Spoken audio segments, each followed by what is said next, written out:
It's always caught me as strange how many fans of Metroid overlook the polished and impeccable experience that is Zero Mission. A game which, at its core, is a remake of the original Metroid, but also the most refined and reinventive execution of a remake I've ever seen. It's a game I beat over and over again when I was young, and picking it up today still delivers an immense amount of satisfaction.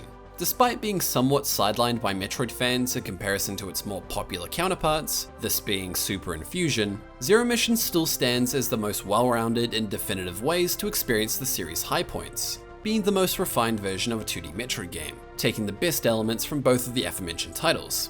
Simply labeling it as a remake would be quite a disservice to the level of innovation, creativity, and polish that's at work here. So, what makes this game such a fantastic experience? Well, there's a great deal, but one of the most praised and polished aspects is its replayability, which for a Metroid game is a necessity. Replayability is the process of playing through a game a second time to discover what else there is to find. Zero Mission is extremely easy to pick up and get into, whether you've never played a Metroidvania before, or you've played through the game several times over, and each of the subsequent playthroughs is usually going to be distinct and different.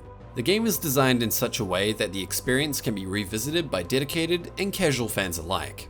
There are two distinct features about Zero Mission's design that make it not only such an amazing Metroid title, but also an extremely easy game to pick up and play.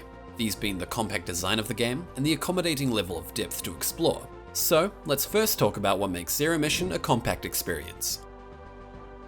Metroid Zero Mission is probably one of the most concise experiences in the series, in the same vein as the original Metroid, and I don't say that as a negative. The average playthrough will range anywhere from 4 to 6 hours, heavily depending on your skill and how much time you spend exploring optional content.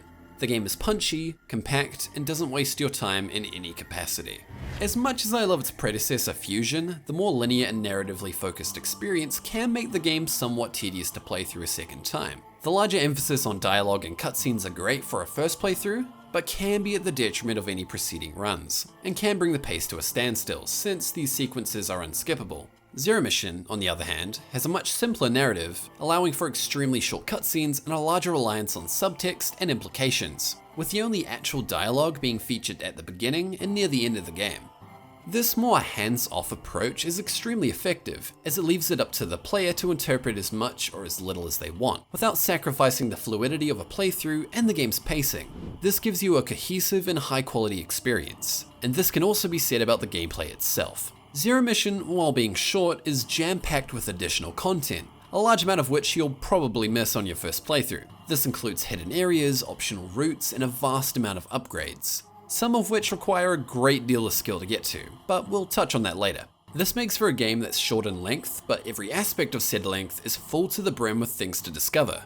Now, uncovering secrets is a big part of any Metroid game, but in Zero Mission, the developers were able to maximize it since it's spread over the perfect map size. Every room feels like it could have a secret passage or upgrade that you only need to uncover. And the game, most of the time, makes a great effort to reward you for your curiosity and when you think outside the box. It's this that makes replaying Zero Mission so enthralling, as there's so much to uncover that you most certainly missed on your first playthrough. You'll uncover new optional routes and areas you didn't even know existed, or find ways to beat parts of the game in a different order, differentiating your following run of the game drastically from the first. For example, the boss Imago can be completely skipped if you find a hidden route that leads to Ridley's lair.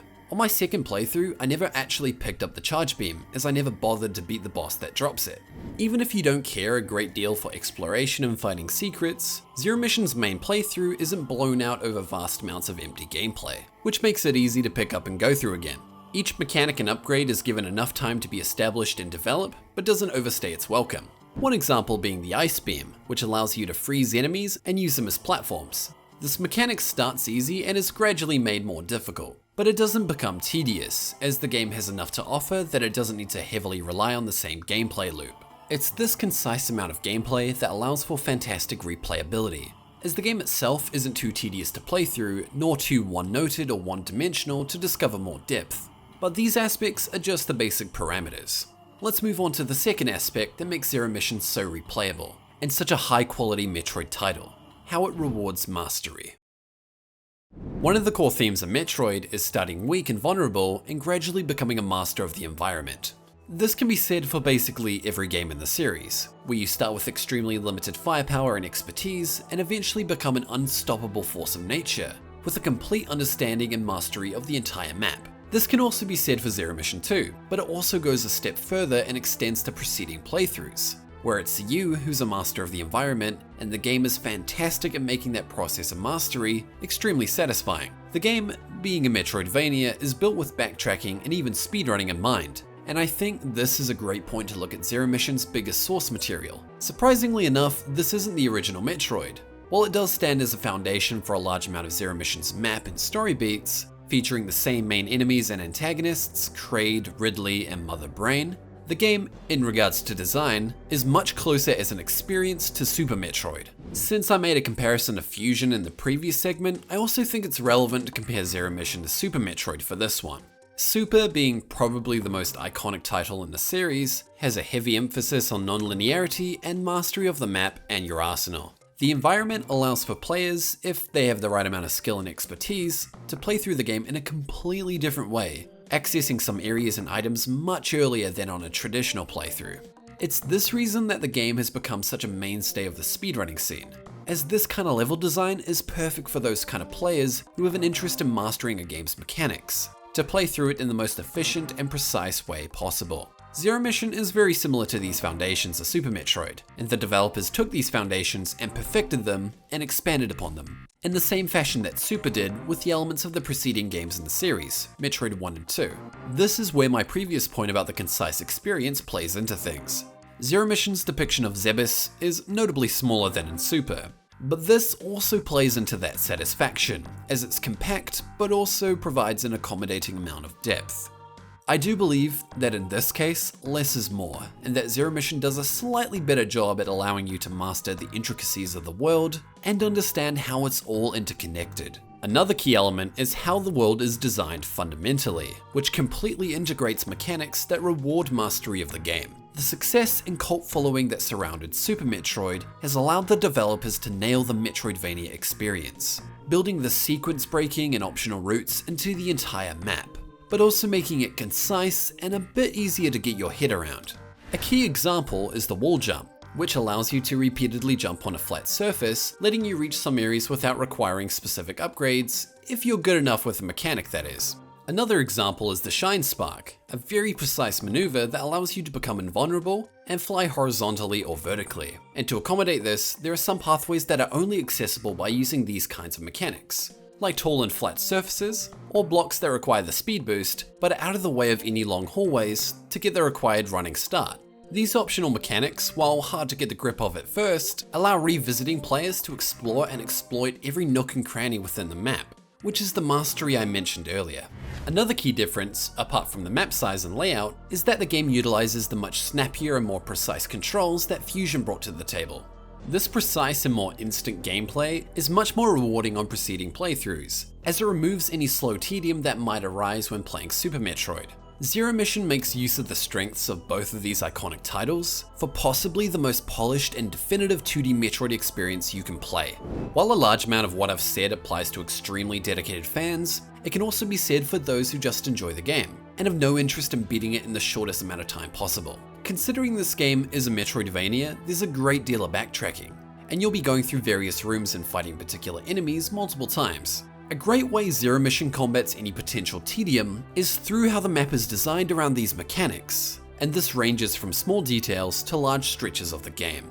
For example, common paths you initially had to navigate through multiple times can now be passed through extremely quickly with a precisely executed Shine Spark. Another smaller example is that the charge beam allows you to destroy enemies while jumping, making movement in the early stages of the game much more fluent. These mechanics and the accommodating level design make the backtracking that can feel tedious in some games thrilling and exciting, as you get to play around with another layer of depth and test your proficiency with the tools at your disposal. And the thing is, the game doesn't tell you about these mechanics at all, completely allowing you to experiment and discover them on your own, rewarding that great sense of curiosity. Jumping back into speedrunning for a moment, it's this foresight into the level design that has brought about races of Zero Mission. The players partaking in these challenges at times take completely different routes for their playthroughs, further illuminating how expertly crafted these mechanics are and how the level design accommodates them, allowing for these kinds of creative displays of skill. Zero Mission has a world that's completely designed for sequence breaking, efficient backtracking, satisfying exploration, and non-linear progression. The game is a polished and concise experience, but beneath the surface is a great level of intentional design and a plethora of highly precise techniques that can be used to make following playthroughs distinct and different. Over time, the map changes from a sprawling labyrinth to an intricate system of interconnected pathways, making the process of mastering the different routes extremely rewarding, as it gradually becomes easier to traverse them. The developers took what made Super Metroid so iconic and expanded upon these great mechanics that allowed for such creative thinking and curiosity, elements that are a necessity to make a great Metroidvania. It's this mixed with the fantastic control scheme of Fusion that makes Zero Mission possibly the best 2D Metroid experience out there. There's also far more beyond what I just covered here that makes replaying the game such a joy. Many bosses in the game can be beaten at the player's own pace, as you spend very little time waiting for the right opening or for the right attack to trigger, instead understanding the patterns and how to avoid different moves. Beating the game also unlocks hard mode, increasing the number of difficult enemies, decreasing the buffs you get from upgrades, and including an item count in a playtime, providing more challenge for someone who's extremely experienced with the mechanics and wants a bigger challenge to use them on. Combo this with a game that doesn't waste any time getting to the core of the experience and is extremely compact, and you have a game that's so easy to pick up and play through, whether it's your first time or your fifth. After beating the game to make this video, I immediately started up a new playthrough on hard mode and went straight back into it. It's one of the best examples of quality over quantity, and there are very few games that even compare. I'm PrimeHylian, and thanks for watching.